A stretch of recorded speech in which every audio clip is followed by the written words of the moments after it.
این فابریکه مرغپروری در ناحیه وخش ولایت ختلون از زمان شوروی ارزی فعالیت داشت. با مرور پیش آمدن بحران اقتصادی چند مدت فعالیت این کارگاه قانع کننده به نظر نمی رسید.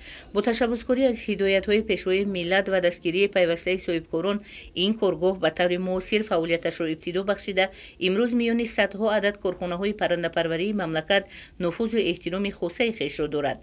سال 11 است که این فابریکه بعد تجدید و تعمیر گردیدن در سمت پرورش مرغ‌های ذاتی تجربه اندوخته همساله بیش از 400,000 سر مرغ گوشتی را به فروش میبرند. کارخانه‌های واحد دولتی صنعتی پرنده پروری تاجیکستان امکان یافتند که برابری از انداز دولتی آزاد نمودن فابریکه‌های مرغ پروری بر رشد ساحه پرنده پروری در سطح جمهوری کامیاب گردند. در سمت تامین امنیت عضوقواری حصه نظر است گذارند. جمعیت دارای مسئولیت محدود بوستان 2010 از سال 2017 با وارد نمودن دستگاه‌های نگاهبین پرنده توانستند که در سمت افزایش دادن مرغ‌های ذاتی حصه کامیاب نشان داده چند نفر ساکنان محلی را با جای کاری تامین نمایند. طبق دستور و سفارش‌های حکومت جمهوری تاجیکستان تا سال 2021 باید در کشور پوره از محصولات وارد شونده گوشت مرغ پیشگیری کرده شود.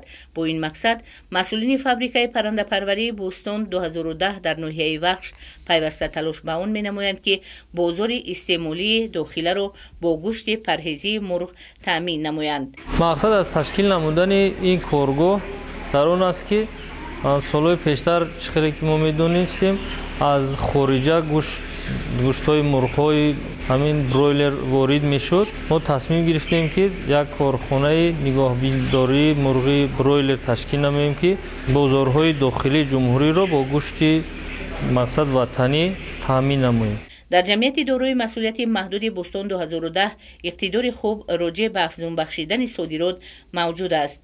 کارخانه واحد دولتی صنعتی پرنده پروری تاجیکستان در اساس تطبیق دستور و هدایت‌های حکومت مملکت پیشرفت ساحه سیردرآمد بخش کشاورزی را در شهر و ناحیه‌های جمهوری مقصدناک راه‌اندازی نموده است. عین حال مسئولین این کارگاه با اگنتی تامینات اموال مخصوص، گواردیای ملی، کارخانه حسیب براری و 5 شهر و ناحیه‌های منطقه باختر ولایت ختلون شرطنامه‌های مخصوص داشته تصمیم دارند که سرشمار پرنده‌ها را به 100,000 رسانیده اقتدار و همکاری‌هایشان را رونق دهند.